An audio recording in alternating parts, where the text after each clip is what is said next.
नमस्कार। कौशल चंद Upadhyay YouTube channel में आपका स्वागत है।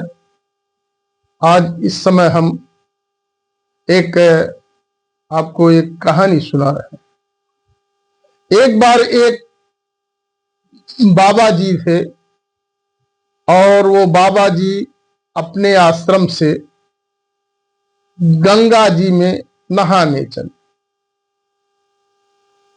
बाबा जी जब गंगा में नहाने गए तो उस समय आधी रात थी।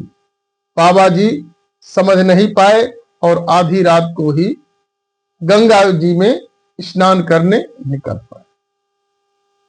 जब वो स्नान करने के लिए रास्ते में जा रहे थे तब उन्हें एक चोरों का दल मिल गया।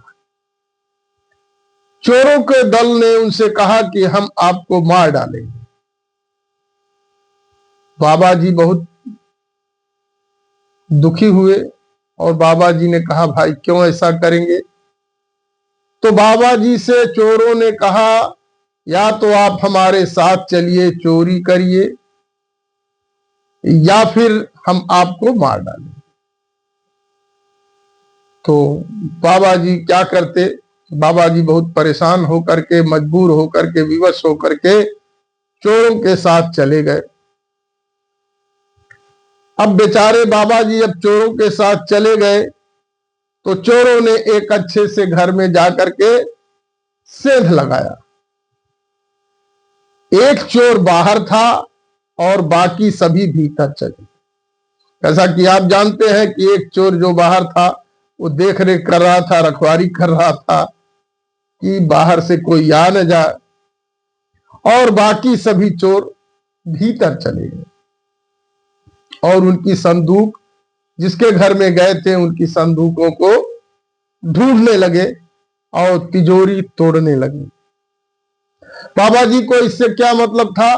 बाबा जी तो संत थे और डरे हुए भी थे। तो बाबा जी ने देखा कि एक तरफ सिंहासन पर ठाकुर जी विराजमान है। उस घर में ठाकुर जी की पूजा होती थी। पूजा घर दिखाई दिया जहां पर ठाकुर जी विराजमान। तो उन्होंने सोचा कि जब हम आ ही गए हैं तो हम भी कुछ करें इन लोगों के साथ। ये चोरी कर रहे हैं तो हम ठाकुर जी की पूजा ही करें। तो ठाकुर जी की पूजा करने बैठ गए। इधर वो चोर चोरी कर रहे हैं। बाबा जी ने चंदन घिसा, धूप बत्ती की, आरती की, इधर उधर भोग लगाने के लिए ढूंढने लगे। तो वहां कोई प्रसाद तो था नहीं कि भोग लगावे। तब सोचा ठाकुर जी के जगने पर कोई अगर सती सेवक आ जाए। ऋषि जी ने, बाबा जी ने सोचा कि अब ठाकुर जी को जगाया जाए और ठाकुर जी के जागने से अगर कोई सती सेवक आ जाएगा तो उससे भोग मंगा ले। ठाकुर जी तो रेशमी दुपट्टा ताने सोए हुए थे। पूजा के समय उनको जागना आवश्यक था। बाबा जी ने क्या किया? उनको जगाने के लिए बाबा जी ने उठाया शंख और शंख ध्वनि करने लगे। धू धू धू धू धू धू धू धू धू धू शंख जो है बजने लगी। और शंख बाबा जी जब बजाने लगे रात में तो ठाकुर जी तो पता नहीं जगे कि नहीं जगे, परंतु घर के सारे सोए हुए लोग चौंक कर जाग पड़े कि ये कहां, कौन हमारा जो है यहाँ पर घर पर शंख बजा रहा है। ये शंख की आवाज सुनते ही सारे चोर भाग गए। किसी तरह से अपना जान बचा करके सारे चोर भाग खड़े। घर के लोगों ने, अब जब चोर तो चले गए, बाबा जी अकेले बचे घर में। घर के लोगों ने दौड़ाकर बाबा जी को पकड़ा।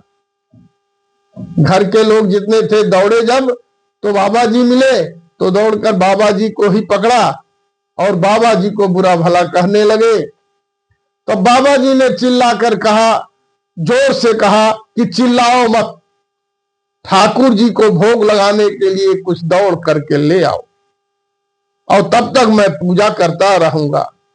जब पूजा हो जाएगी तब मैं तुमको प्रसाद दूंगा और उन चोरों को भी वह प्रसाद दूंगा जो सब सेंध लगाकर मेरे साथ इस घर में आ गए हैं।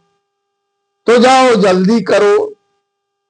यह सुनकर के सारे लोग घर के आश्चर्यचकित हो गए। घर के लोगों को बड़ा आश्चर्य हुआ।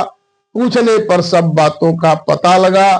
तब एक स्त्री ने हंसते हुए बाबा जी के पास ठाकुर जी को भोग लगाने के लिए बहुत से पेड़े ला करके रख दिए और बाबा जी ने ठाकुर जी का भोग लगाया।